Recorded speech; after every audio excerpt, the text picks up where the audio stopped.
Hello,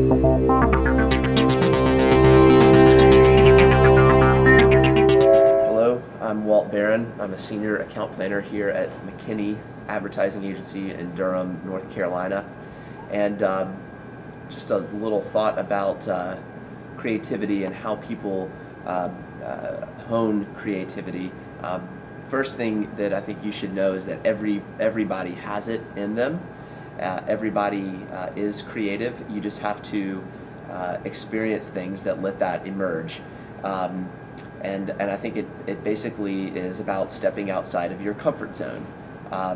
The more experiences you have where you are doing something fresh, something new for the first time, something that feels weird, odd, uncomfortable, that's probably something that is tapping into your creativity and helping that to grow, whether you know it or not.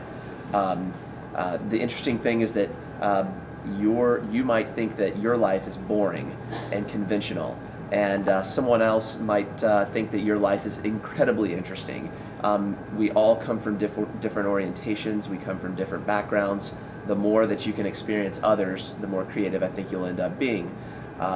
A good example for me is before I got into advertising, I was a reporter covering Congress, defense and foreign policy in DC, and I was meeting senators and congressmen and stuff like that. And at the time I thought, this is lame, and I really didn't enjoy it, so I wanted to get into advertising. And as soon as I left that, I realized the value of the experience that I had, but it took me going and doing something new to understand that. So I think you'll probably feel that as well. I will say this though, a lot of people, if you're interested in advertising or a creative field, whatever it is, don't feel like you have to rush into it. If there is an experience in life that you think might be interesting to you, for whatever reason, even if you can't articulate it, go and do it. Because the older you get, the more difficult it's going to be for you to ever experience those types of things. If you have the chance to study abroad, absolutely do that. Go live in a different culture. Live with a family who doesn't speak English. Be forced to exercise parts of your brain that you didn't know you had. Be forced to learn to live with a different group of people. If you have a chance to take on a job that you might not, even if it doesn't seem sexy. Some great advice was a friend of mine had an incredible internship opportunity for an advertising agency one summer, and he also had an opportunity to go work the grounds at Camden Yards for the Baltimore Orioles baseball team. Lifelong Orioles fan. He went to his mentor in advertising school and said, "What should I do?" And he said, "That's an easy one.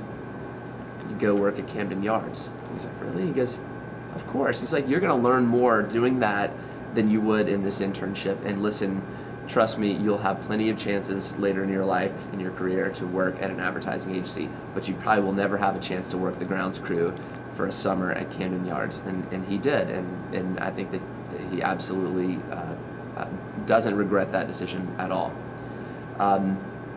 One personal example that I will tell about me where I did this, and it was I was lucky that my teammates encouraged me to. When I was in advertising school, our project was to get to better know an audience different than you, and we chose drag queens to do this.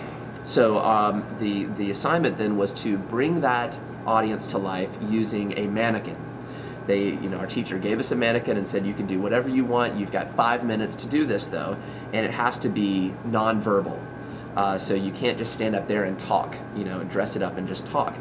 So what we did is we went out and we interviewed some drag queens. We saw them perform. We interviewed them in costume and out of costume, and we were just going to, dress up a mannequin and do some sort of presentation. Well, we couldn't really think of anything. We kind of got stumped. I was working with 2 other women, and they said, "Walt, you know what? We should dress you up in drag, and you'll be the mannequin." And at first, natural reaction, I said, "I don't think that's a great idea."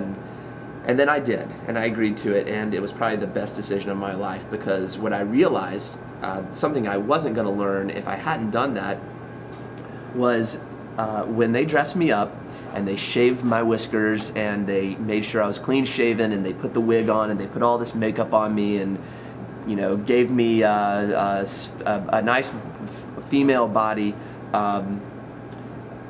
Some people were walking by me in the hall and said, "Who is Walt? Is that you?" Like, "Wow, you look beautiful." And the strangest thing is, I loved that. It was absolutely a compliment to me. After all this work that they had done to say, "You look beautiful," and it was women who were saying it and they were sincere, it hit me right then and there, is that, you know, these drag queens aren't doing this to make you laugh. They're not clowns. They're doing it because they want to show their inner beauty. They want to perform for you, and they want you to be impressed by them, the way that they look and the way that they perform, whether they're singing or lip singing or dancing or whatever it is.